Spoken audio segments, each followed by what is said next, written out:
Mack I'm a candidate for Democratic nomination in the 10th District. I'd just like to take a moment. My wife was gracious enough to accompany me today. Patricia Gregg back here. And I have to say, Olivia, you scared me.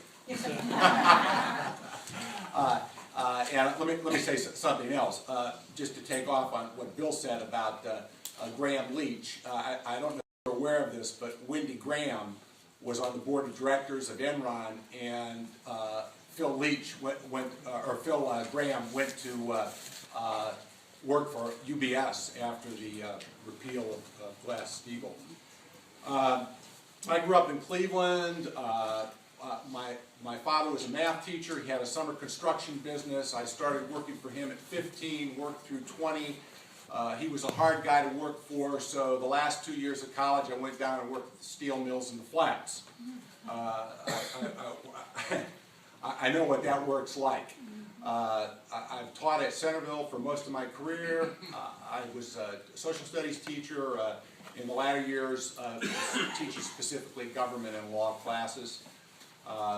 I was active in the association. In fact, back in the mid-'80s, we came very close to going on strike, I think within 36 hours, and I was the strike captain, which was a very anxiety-producing business as we got closer and closer to our position to the deadline. I got involved in this because of the complete unwillingness of the members of Congress to act like responsible adults. A lot has been made of this issue of partisanism as being the problem in Washington. Well, partisanism is not the problem. In fact, we have political parties because we have different points of view. And we expect them to be partisan and represent our point of view very vigorously. The problem is the complete unwillingness to compromise. At the end of the day, when the battle's engaged, adults have to sit around the table and make a decision and compromise.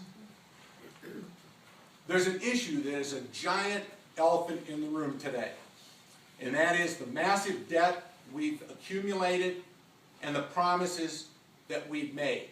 It's here, it's not going to go away, and it's not going to self-correct. We are either going to deal with it directly and solve that problem, or there will be a solution imposed on us. And if the latter is the case, I don't think it's going to be a good end for working people in America. Why is this important to people that get up every day and go to work and try to support a family? Because we found out in this last crisis, we don't make good decisions or fair decisions in a crisis situation. Big money gets bigger, and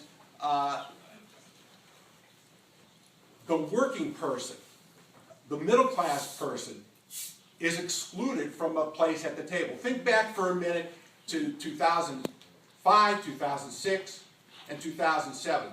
Things seemed fine.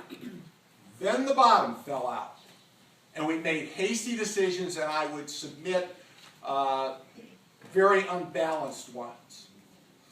Sure, we avoided a Great Depression. The banks got saved. We fell into a very deep recession with a lot of unemployment, and probably the most egregious thing that came out of that is the bad debt that the banks had created in the first place got moved to the public balance sheet. I think, personally, that's the reason we see the populist insurgency today in this country, both on the right and the left.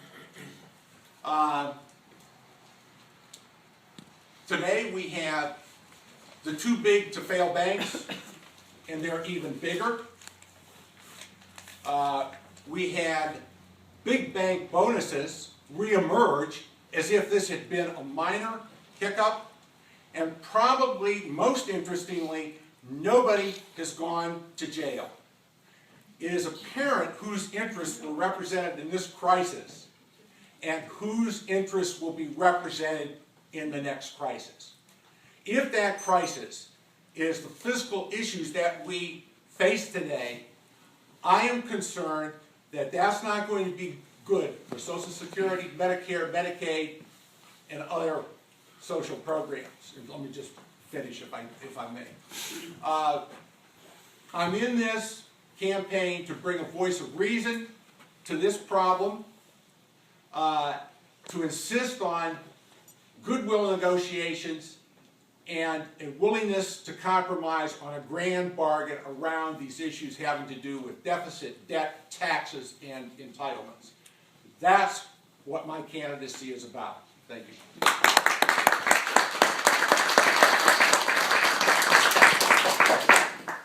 Can we have some other questions? Just checking, Bill. Let's see if anybody else wants. Anybody else got a question? Okay, Bill. All right, I win by default. Huh? Yeah.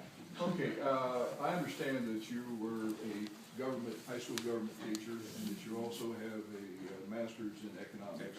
That's correct. Did you see the collapse coming in 2008 with your, being interested in government and economics? I think it was, quite frankly, I don't know how it wasn't apparent to everyone that there was a giant housing bubble forming. Now, I do read a lot of things in the financial area, and there were people out there that were saying this, but nobody wanted to listen. People were making so much money doing the things that they were doing. Why would they want to listen?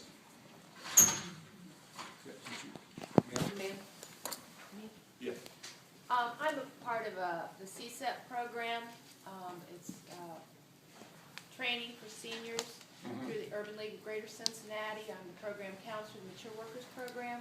And I would like to know, if you are elected, what you would do to save some of the senior programs and to refund them.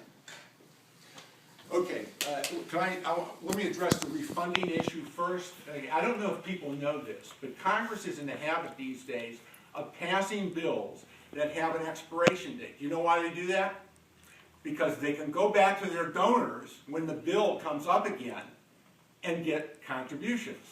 I think I would be in favor, I tend to be fairly liberal on social programs, and I definitely would be in favor of a number of programs, particularly retraining programs. Now, I have to plead ignorance. I'm not familiar with the specifics of the program that you mentioned, but maybe we can talk.